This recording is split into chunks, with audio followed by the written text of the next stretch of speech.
saya dari mau presentasi di gizi.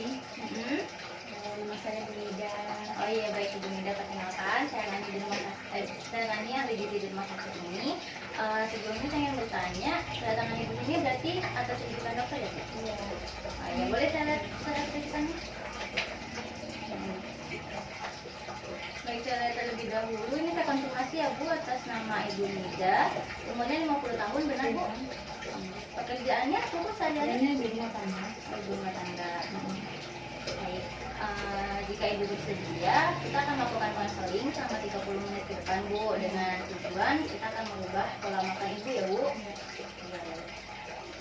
Kemudian ini di sini berdasarkan hasil darah rujukan, berat badan Ibu kan 70 dengan tinggi badan 150. Ini pengukurannya dilakukan terakhir kapan? Seminggu yang lalu. Oh, ini seminggu yang lalu. Baik, kalau gitu agar lebih akurat kita melakukan pengukuran kembali ya Bu. Baik Bu, silakan berdiri di sini Bu. Tidak ada yang dikantongi ya Bu? Tinggi dulu. Iya, tinggi dulu. Baik, pandangan lurus depan ya Bu. Oh iya. Masih 150 ya Bu. Berat badan mau ke depan Bu. Masih 70. Berarti sama ya Bu? Ya. Silakan duduk kembali. Nah, kemudian saya menghitung sebentar ya Bu untuk IMT Ibu. Di sini tadi 70, tinggi badan 50, didapatkan IMT atau status gizi Ibu nih Bu termasuk ke dalam obesitas level 2 Bu. Jadi IMT-nya itu 30, nah seharusnya berat badan ideal Ibu itu 50 gitu. Nah, ini apakah dalam 2 bulan terakhir ini Ibu mengalami penurunan atau kenaikan berat badan Bu? Oh, enggak. Bulan kemarin itu berat badannya 67 kilo. Oh, malah turun ya Bu? Malah naik ya Bu, 3 kilo ya Bu? Oh, naik 3 kilo bulan yang lalu. Oke, baik. Kemudian keluhannya ini apa Bu? Nyeri di dada sama keringat dingin ya. Nyeri di dada sama keringat dingin ya Bu? Itu selama seminggu belakangan? Iya, seminggu belakangan. Kalau di sini emang saya lihat tekanan darah Ibu sih alhamdulillah masih normal, tapi suhunya emang sedikit demam ya Bu, karena tadi keringat dingin itu ya Bu. Kemudian berdasarkan pemeriksaan lab di sini kolesterol Ibu tinggi yaitu 300 mg per desiliter, yang seharusnya itu hanya sekitar 150 sampai 200 Ibu. Kemudian trigliserida Ibu ini juga termasuk lemaknya masih tinggi 350, di mana yang normalnya itu 120 sampai 90. Kemudian HDL atau yang biasa kita kenal dengan lemak baik, ya kan? Lemak baik itu masih rendah Ibu, masih 35 mg per desiliter yang aturan 45 sampai 65. Nah, berdasarkan diagnosa di sini tertulis dokter mendiagnosa medisnya itu adalah dislipidemia. Sebelumnya apa Ibu sudah paham betul tentang dislipidemia ini? Ya, itu kan saya kesini Mbak kurang jelas, kurang paham apa keterangan dokter itu. Oh gitu ya Bu. Jadi dislipidemia ini adalah kadar lemak atau kolesterol dalam darah yang tinggi Ibu, dan ini tuh salah satu penyebab faktor penyakit jantung koroner sama stroke Ibu. Mudah-mudahan ya gitu ya Mbak. Iya, amin. Jadi sebelumnya kan Ibu menderita dislipidemia ini, apakah sebelumnya Ibu pernah terkena penyakit lain? Sebelumnya alhamdulillah masih sehat aja Mbak. Oh, sebelumnya sehat saja. Tapi kalau riwayat keluarga ada yang sama Bu? Oh, saya mau punya apa? Saya sih sehat-sehat aja, dan punya bapak saya punya apa namanya riwayat penyakit jantung koroner. Oh, berarti bapaknya ya Bu yang ada riwayat ya Bu? Kemudian untuk kegiatan sehari-hari Ibu apa ya Bu? Selain ibu rumah tangga itu biasanya ngapain aja Bu? Oh, nggak apa-apa ya Mbak. Biasa pekerjaan rumah tangga yang dikerjain ini. Oh, biasa ya nyapu, ngepel gitu ya Bu ya? Kalau misalnya untuk aktivitas Bu kayak Olahraga juga jarang, paling sekali-kali jalan ke taman gitu. oh, setiap hari main minggu gitu ya Bu, liburan gitu ya? Jalan ke taman. Jalan ke taman gitu. Kemudian kan pas ibu tahu nih seminggu yang lalu ya bu yang ke dokter katanya dokter karena dislipidemia itu apa abis itu ibu merasa perubahan emosional bu kayak misalnya Iya, stres ada stres sedikit mbak. stres dikit ya. Karena ada apa namanya tuh, karena ada dukungan dari orang sekitar, jadi saya memiliki harapan untuk dapat berubah gitu. Oh iya betul baik. Insya Allah dengan kedatangan ibu ke sini itu sudah benar sehingga kita bisa eh, bersama-sama untuk apa namanya memperbaiki pola makan ibu ya bukannya termasuk untuk apa namanya mengatur pola makan juga ibu. Mudah-mudahan ya. Mm. Jadi sekarang saya ingin ini ibu menanyakan seberapa sering ibu konsumsi makanan misalnya kayak dari nasi ibu seberapa sering konsumsi makan nasi gitu boleh ya bu? Ya, oke. Iya. Kalau untuk nasi biasanya makan nasi berapa hari sekali bu? Makan nasi sehari 3 kali. 3 kali. 3 kali. Selain itu makanan pokok yang lain? Makanya biasa kadang ubi atau mie gitu. Ubi ini gitu Ya. ya. Terus itu makan gizi itu biasanya berapa kali bu dalam sebulan terakhir? Kan seminggu sekali lah. Seminggu sekali ya. Kemudian kalau untuk mie Mie seminggu, ya kali udah seminggu kali ke 2 kali ya. satu sampai 2 kali ya bu. Kemudian kalau untuk seperti lauk hewani, Itu mesti tahu sama tempe aja itu setiap hari. oh itu nabati ya bu berarti bu, nabatinya tahu tempe aja. Itu biasanya berapa hari sekali? Itu hampir tiap hari. Hampir setiap hari ya bu. Oke baik. Kalau untuk lauk hewaninya bu kayak telur, ikan atau ayam gitu? Itu juga tiap hari, tapi ganti-gantian tiap hari. Nah kalau telur biasanya berapa minggu sekali? Seminggu bisa 2 ke 3 kali. 2 sampai 3 kali baik. Tambah ayam juga gitu. Ayam juga gitu. Kalau untuk daging atau seafood bu? Kalau daging paling sekali seminggu. 5 kali tapi sering ya bu? Ya, tapi kalau kayak ikan laut itu seperti itu bisa 3 kali seminggu. Oh ya baik. Kemudian kalau untuk sayur bu apa ibu suka sayur? Kalau saya sayur, saya makan sayur sih. Makanya Kayak bu, kangkung, bayam gitu. kangkung, bayam, oke. Terus apa lagi bu sayurnya? Sayur lodeh gitu. Oh deh. Sayur asem gitu. Iya baik. Kemudian kalau untuk buah bu?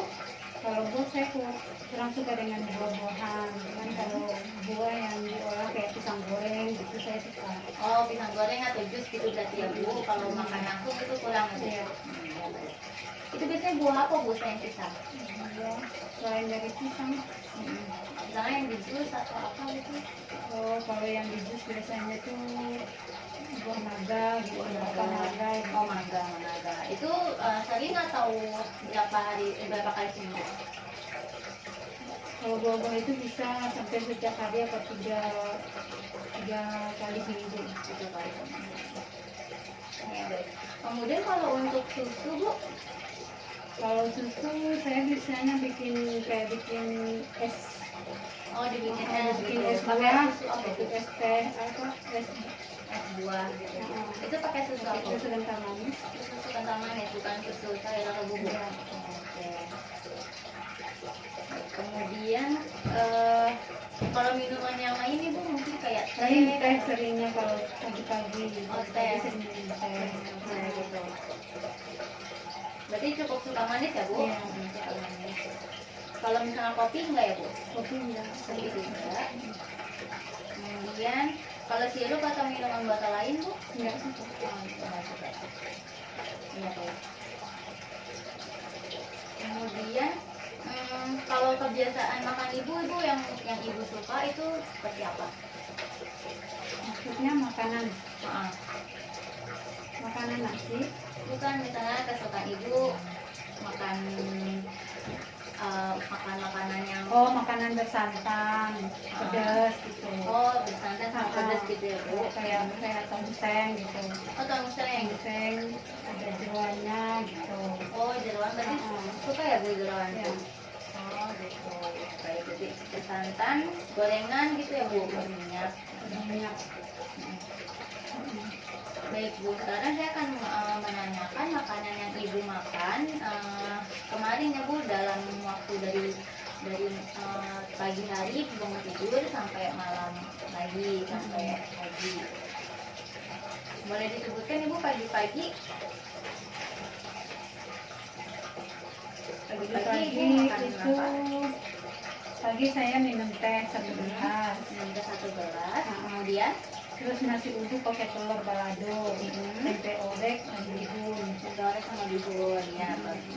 Terus Bu, untuk selingannya ada Selingannya snack, pisang goreng, pisang goreng itu 2 buah. 2 buah. Baik, kemudian siangnya Siangnya saya makan nasi 2 centong, 2 centong, sama ayam goreng sepotong, ayam sepotong, lalu tahu, tahu, 1 sayur lodeh semangkok. telur semangkok ya. Baik, kemudian Sorenya sorenya ada makanan lain, kolak ubi ungu 1 mangkok. ubi 1 mangkok. Malam Ibu Makan, kalau malam makan nasi 2 centong, semalam sama tongseng 1 porsi, sama tempe mendoan 1 potong. potong. Habis itu sebelum tidur atau minum susu atau minum apa? Tidak ada? Enggak ada. Oh, nggak ada. Jadi nggak minum susu ya Bu. Ya. Kalau untuk konsumsi air putih Bu, seberapa sering? Sehari ada kali 2 liter. Sehari 2 liter berarti cukup cukup ya Bu air putih. Selanjutnya saya ingin bertanyakan lebih detail nih Bu untuk makanan yang tadi Ibu makan. Kalau untuk tadi kan yang pada hari pagi-pagi Ibu minum teh ya Bu. Nah itu kira-kira pakai tehnya itu gelas yang seperti apa Ibu? Sini saya ada contoh gelasnya. Pakai yang seperti apa? Yang di tengah. Yang ini. Baik. Kemudian untuk gulanya berapa sendok makan Ibu? 2 sendok. 2 sendok. 2 sendok. Kalau untuk nasi uduknya Ibu beli atau beli? Itu belinya kira-kira ini nasinya sebanyak apa? Ini saya ada gambarnya. Boleh ditunjuk yang mana? Kira-kira nasinya seberapa banyak? Yang 200 gram. Yang ini. Nah, berarti yang B ya Bu? Ya. Kemudian untuk telur baladonya itu bulat atau Bulat 1 bulatan. 1 bulatan ya Bu? Apakah seperti ini Bu? Misalnya yang Iya. ini? Iya. Satu butir. Kalau untuk tempe oreknya Bu? Tempe oreknya bagaimana? Seperti ini. Iya, sama ya. Ini berapa sendok makan? 1 sendok. 2 sendok. 2 sendok. 2 sendok ini ya Bu? Iya. 2 sendok. Untuk tadi bihunnya atau juga sama 2 sendok? Kalau untuk tadi pisang gorengnya itu 2 buah. Itu pisang gorengnya digoreng pakai tepung Bu? Pakai tepung. Pakai tepung. Atau apakah seperti ini Bu? Iya. Seperti ini gambarnya? Iya benar. Ya, ini 2 buah ini ya Iya, Bu? 2 potong. 2 potong. Jadi kalau untuk makan siang nasinya 2 centong itu pakai centong yang seperti apa Ibu? Centong nasi biasa. Centong nasi biasa. Ini kira-kira centong nasi di rumah Ibu seperti apa? Boleh ditunjukkan?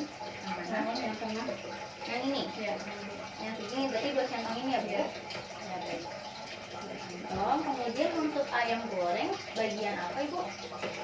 Ayam gorengnya 1 potong aja. 1 Bagian potong? dada. Bagian dada. Bagian dadanya dada yang mana? Dada atas atau dada bawah? Ini dada atas, ini dada bawah. Yang B. Yang B, dada bawah ya Bu? Hmm. Baik, kurang. Kemudian untuk tahu goreng itu digoreng pakai tepung atau tidak? Tidak. Tidak. Ini ada contohnya, boleh ditunjukkan yang mana tahunya?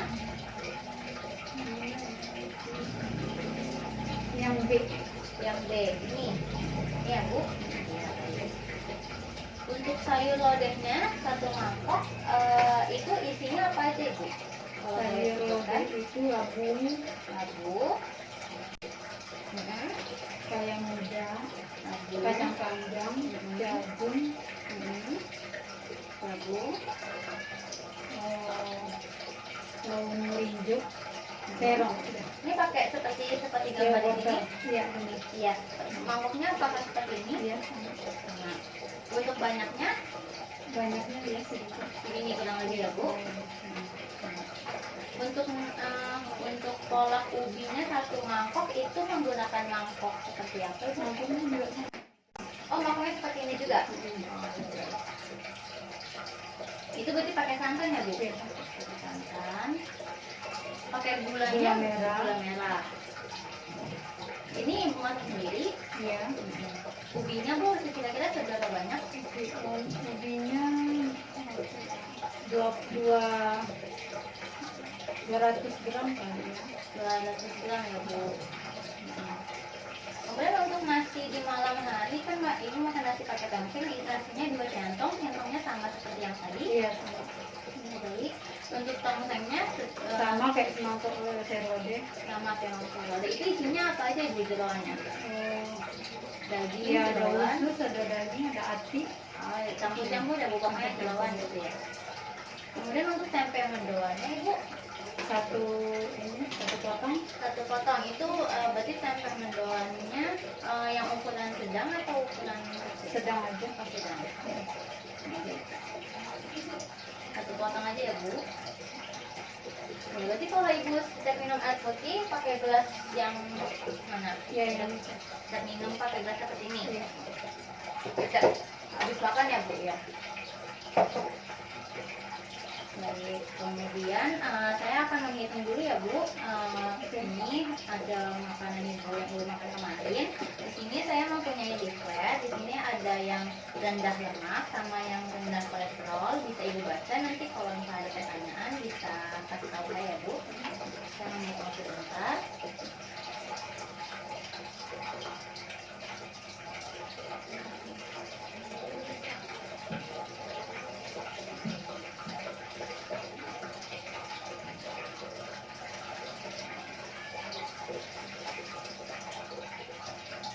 Ini tadi makanannya dihabiskan semua ya Bu? Habis semua. Habis semua, ya baik. Saya pernah nyisain makanan.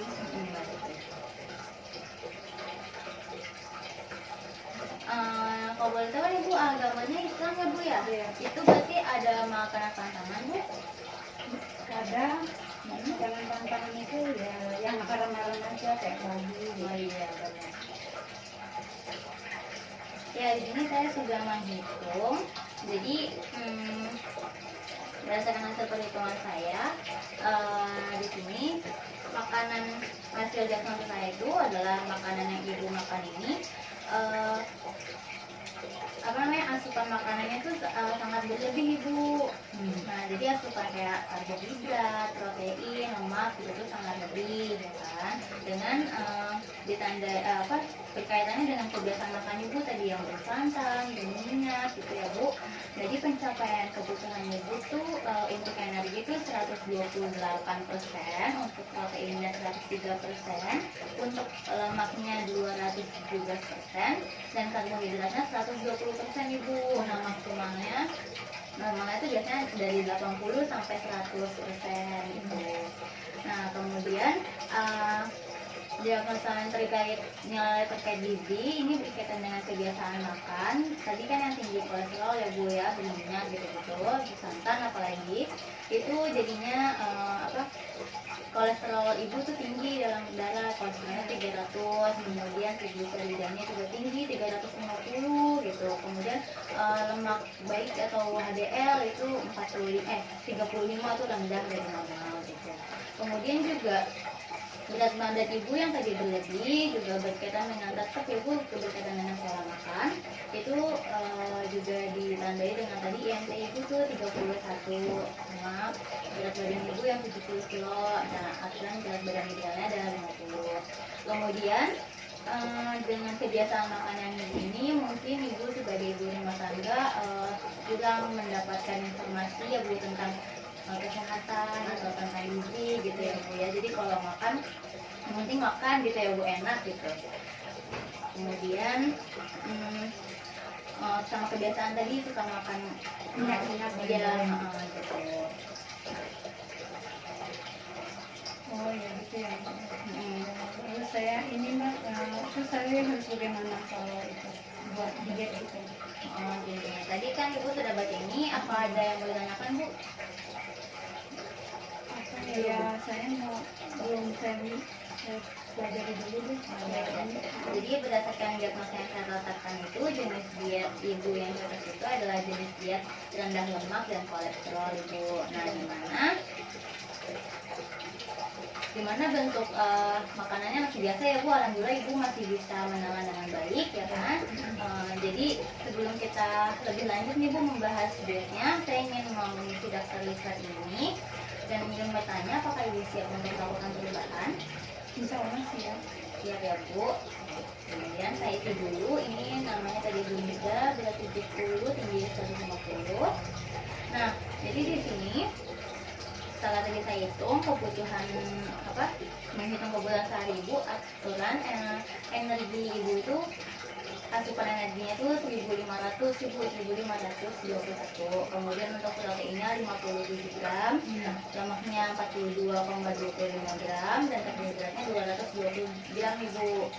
Nah, jadi di sini saya mengasihkan tadi kan diet rendah lemak dan rendah kolesterol ya bu. Nah ini untuk makannya 3 kali makan utama dan 2 kali makan saringan. Oh ya gitu ya.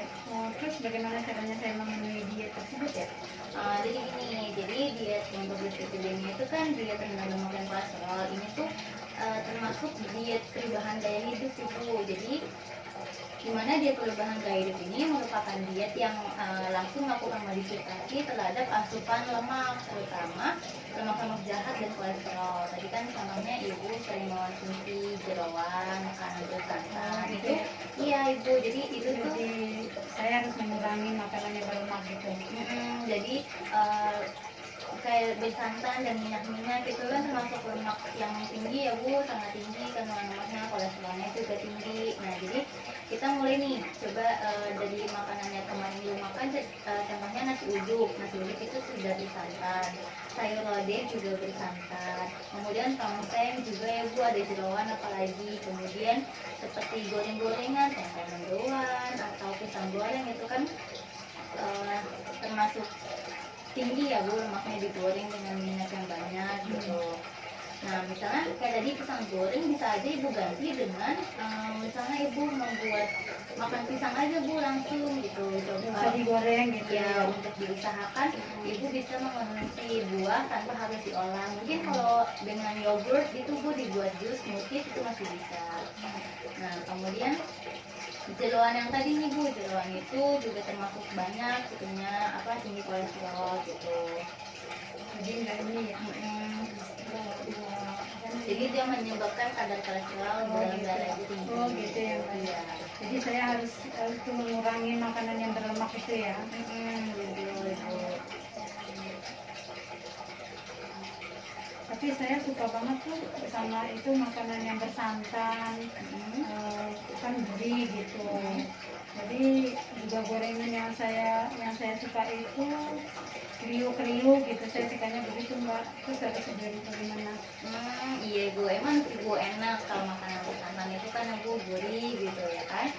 Jeroan juga kayak gorengan gitu yang kriuk-kriuk, apalagi sore-sore gitu ya bu. Itu emang tidak mudah bu untuk melakukan diet perubahan gaya hidup. Nah kita mulai secara perlahan dulu ya bu, dari dengan mendatangkan ibu ini juga sudah salah satu langkah awal yang baik gitu. Nah jadi untuk contohnya makanan-makanan yang tadi untuk mengurangi makanan bersantan, misalnya nih ada nasi bu, itu bukan nasi merah. Ya bisa sih, bisa suka bisa enggak gitu. Nasi merah tuh menggunakan nasi merah juga bisa bu. Jadi kalau mau makan nasi nggak usah yang, kalau boleh dikurangi dulu makan nasi uduk atau nasi kuning yang pakai santan-santan gitu. Makan nasi biasa aja dulu, atau kalau boleh kalau ibu suka bisa makan nasi merah. Kemudian juga ibu bisa konsumsi roti gandum gitu bu. Nah Tapi kemudian berarti beneran dong saya tidak boleh makan gorengan atau makan santan gitu. jadi kita harus kurangin dulu Harus Bu. diapain? Nah jadi kan kayak tadi makan ubi ibu juga sudah baik, tapi kan Harus direbus. iya mungkin harus direbus gitu ya bu. Terus kalau untuk makanan konsumsi hewan lainnya yang kami sarankan itu seperti ikan atau ayam tanpa kulit putih telur, karena kalau di dalam kandungan kuning telur itu juga termasuk tinggi ibu kandungan kolesterolnya dan lemaknya. Iya, kemudian untuk susu ibu bisa mengkonsumsi susu skim atau susu skim yang bubuk atau yang cair, kemudian boleh juga ibu minum yogurt. Kemudian kalau seperti tempe, tahu itu boleh, silakan. Kalau sayuran dan buah-buahan apalagi itu sangat dianjurkan. Nah, kemudian untuk gula bisa ibu ganti dengan madu ibu. Jadi untuk mengurangi apa yang berasa-rasa manis itu bisa menggunakan madu juga. Kemudian untuk tadi apa makanannya ya bu, untuk diapain ya, untuk diolahnya gitu ya bu. Itu jadi ibu bisa dengan memanggang, menumis. Kan kalau menumis minyaknya sedikit, kalau misalnya menggoreng kan lebih banyak ya bu, terus penyerapan minyaknya juga pasti sangat besar gitu. Jadi menumis, membakar, mungkin dioseng-oseng itu masih boleh gitu. Kira-kira dalam menjalankan diet ini apakah ibu ada hambatan? Ya, kalau saya sih mungkin bisa ya Mbak, tapi saya emang harus masak buat anak dan suami saya, atau ini suami saya itu kan nggak suka yang begitu gitu. Oh, takut Nggak suka gitu ya bu. Iya, tapi emang harus dibiasakan juga ya bu, biar nanti anak sama suaminya juga tidak apa namanya, tidak terjerumus juga ke dislipidemia ini gitu kan. Jadi bisa juga ibu bicarakan kepada suami dan anak-anak ibu mengenai jenis masakan yang akan dimasak, kemudian cara mengolahnya ibu ganti gitu.